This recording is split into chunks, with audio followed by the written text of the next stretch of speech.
김진태 강원도지사로부터 촉발된 금융시장의 혼란 사태가 실제 지자체들의 피해로 나타나고 있습니다. 지자체 채무 보증에 대한 신뢰도가 하락하면서 춘천시의 경우 채무 보증을 선 사업에 대해 10%가 넘는 높은 이자를 떠안게 됐습니다. 김진태 지사는 베트남에 출장 중입니다.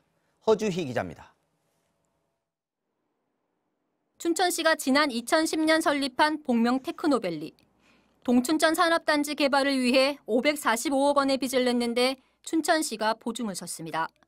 그동안 갚고 남은 빚은 162억 원, 5%대의 금리가 적용됐습니다.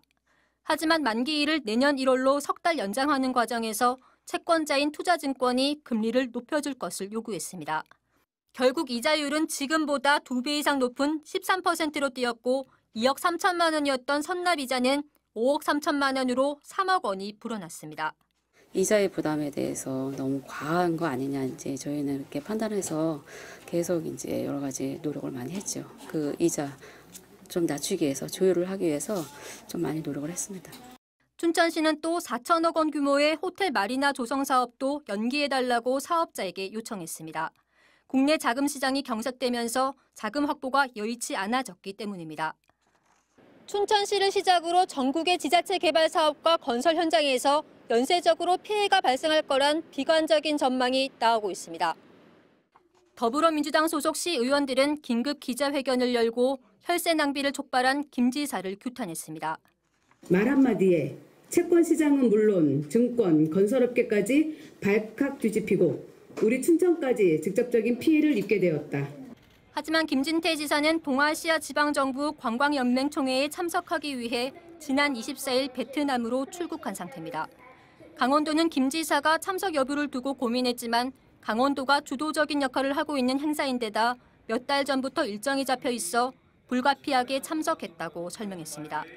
MBC 뉴스 허주입니다. 네, 2,050억 원 때문에 50조 원이 동원이 된 그런 글쎄요, 그 경제사에 남을 한 페이지가 될 것 같은데 워낙 지금 시장 상황이 좋지 않은 상황에서 시장을 불안하게 만들었다. 이게 촉발한 사건이라고 보시면 되겠습니다. 그러니까 2,050억 원 때문에 얼마가 50조 원이 50조 원이 들어간 이게 우리 경제가 그만큼 지금 허약하기 때문에 더 그 파문이 커졌다 이렇게 해석할 수도 있겠죠. 네, 그렇습니다. 장마철에 집중호우가 내린 다음에 집안이 굉장히 약해져 있을 때는 터파기 공사를 안 하는 게 불문율인데 말하자면 지금 김진태 지사는 장마철에 터파기 공사 시작해서 집안이 와르르 무너져 내렸다. 이렇게 보실 수 있겠죠. 그러니까 이 어떤 정말 경제 논리에는 정치 논리가 개입하면 안 좋을 때가 많은데 그런 상황이 벌어진 게 정말 안 그래도 지금 여러 가지 불안한 상황에서요. 네. 비판이 좀 안팎으로 있는 것 같습니다. 사전에 상의가 좀 필요한 그런 작업이었죠. 네. 잘 모르고 말씀하신 건 아닌가 싶기도 하고요. 지금 아마 그 생각하기로는 그 중도개발공사라고 하는 이른바 레고랜드의 시행사가 가지고 있는 지분을 이 회생 신청을 해서 넘기면 가지고 있는 그 지분대로 각각 이 사인들끼리 쓰는 용어를 쓰자면 빚잔치를 해서 채권자들이 여기서 걷어가라 이런 의미였다라고 하는데 안 갚겠다는 뜻은 아니었다라고 하지만 일단 시장 상황을 그러니까 누울 자리를 보지 않았다는 거. 그 두 번째는 지급 보증을 하고 그 계속 그러니까 계속 기한을 뒤로 미루면서 차근차근 갚아가면 될 일이었는데 결국 이번 사태로 연체이자까지 물게 됐거든요. 그래서 2,050억 원을 갚으면 됐었는데 70억 원이 늘어나서 2,100억 원 이상을 상환해야 되는 그런 입장이 됐습니다. 안타깝습니다. 하여튼 이 경제 상황이 특히나 안 좋을 때라서 더욱더 자, 채권 시장이요.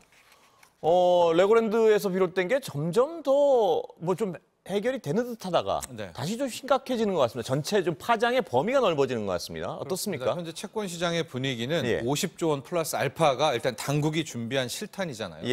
50조 원으로도 부족할 수 있다라는 반응이 지배적입니다. 큰일이군요. 실질적으로 뭐 어제 있었었죠. 한국전력. 뭐 조금 이따 얘기하겠지만 한국전력 같은 회사 망할 것 같지 않잖아요. 그렇죠. 망하면 큰일 나는 거고요. 거기가 거의 뭐 6% 가까이 5.9%의 금리를 준다라고 채권 이자를 준다라고 하더라도 지금 미달이 나고 있고요. 그래요. 인천공항뿐만이 아니라 그전에는 도로공사, 가스공사 여기도 속속 지금 거의 목표치를 못 채우고 있거든요. 이제 회사채 발행에 따른 목표치들을 자, 그게 의미하는 바는 망할 수도 있다고 생각하는 사람들이 늘어난다. 뭐 이렇게 극단적인 표현으로 하면 그 안정성에 대해서는 신뢰가 많이 무너져가고 있다 이런 거 아닌가요? 그렇죠. 그걸 기계적으로 해석하면은 그렇고요. 예. 바꿔서 해석하면 그 전에 있었던 뭐 우리나라의 뭐 안전한 채권이라면 역시 국고채겠고요. 그 다음에 지방채겠고요. 은행채 뭐 이 정도거든요. 예. 그 다음에 뭐 공기업 채권 뭐 그 밑인데 예. 지금 이제 강원도가 보증한 지방채가 흔들리지 않았었습니까? 예. 그 여파들이 계속해서 아직까지 이 채권 시장, 특히 기업보험과 회사채 시장에는 아주 강력한 악영향을 미치고 있다라고 보여질 수 있고요. 뭐 그 전에 여러분도 소식 많이 들었겠지만은 한화솔루션이라든가 예. 뭐 LG U+라든가 이런 기업들 뭐 막 부도나고 그럴 것 같지는 않지 않습니까? 그렇습니다. 예. 그런데도 이런 기업들도 지금 자금을 조달하기가 소위 말하는 회사채를 발행해서 자금을 조달하기를 힘들어하고 있거든요. 예.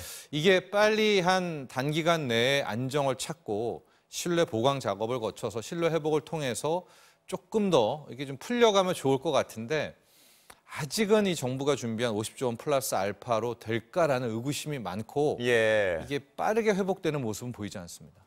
그러니까 지금 기업보험 시장 또 회사채 시장 보면 뭔가 큰 좀 위기, 먹구름이 몰려올 것만 같은 그런 위기감이 드는 것들이 50조도 모자랄 것이라는 얘기가 나온단 말이죠. 예, 왜냐하면 지금 행태가 여기서 끝나지 않고 부동산 PF, 부동산 프로젝트 파이낸싱, 이 부동산 PF까지 이게 불씨가 건너붙게 되면 여기 판이 또 훨씬 더 크거든요.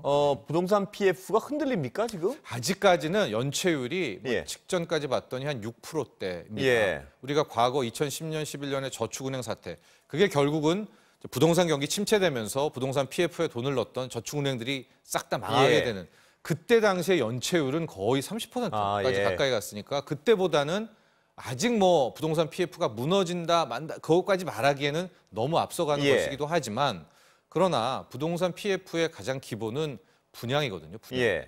그러니까 분양만 일단 성공을 하면 어느 정도 안정권에 들어가게 되는데 분양이 돼야 돈이 들어온다 이거겠죠? 그렇죠. 그게 전반적으로 시행사의 입장에서는 어쨌든 분양이라는 게 굉장히 중요한 바로메터인데 대구 지역 같은 경우는 이미 무분양이 속출하고 있고요. 수도권에서도 미분양들이 속속 나오고 있고 이런 미분양들이 러쉬가 돼서 그 최소한 자금 경색 뭐 이런 파산 정도를 막으려면 70% 이상은 분양이 돼야 되거든요. 근데 이제 70%도 못 미치는 분양률들이 나오기 시작하면 결국 또 여기서 부동산 가격이 떨어지고 뭐 이렇게 되면 또 돈은 막히죠. 이런 시장이기 때문에 시장에서 왜 50조로도 부족하다고 하느냐. 일단 부동산 PF로 불똥이 번지는 가능성 하나. 그리고 우리 뭐 가게도 그렇지만 회사들도 빚 다 갚고 끝내는 거 아니거든요. 우리도 만기 연장하고 다른 데서 돈 빌려서 또 이 대출 갚고 그러는 것처럼 회사들도 이 차환 발행을 합니다. 그러니까 만기 도래하면 또다시 회사채 발행해서 이것을 갚고 하게 되는데 지금 차환 발행 가능성도 현재 기조라면 빨리 신뢰 회복이 나오지 않는다면 힘들어지는데 뭐 내년 60조, 80조 속속 회사채 만기인데 도래할 것 아니겠습니까? 이런 문제까지 감안한다면 좀 더 넉넉하게 또 좀 과한 대비책을 세우는 것이 정부 입장에서는 필요하다 이렇게 보여집니다.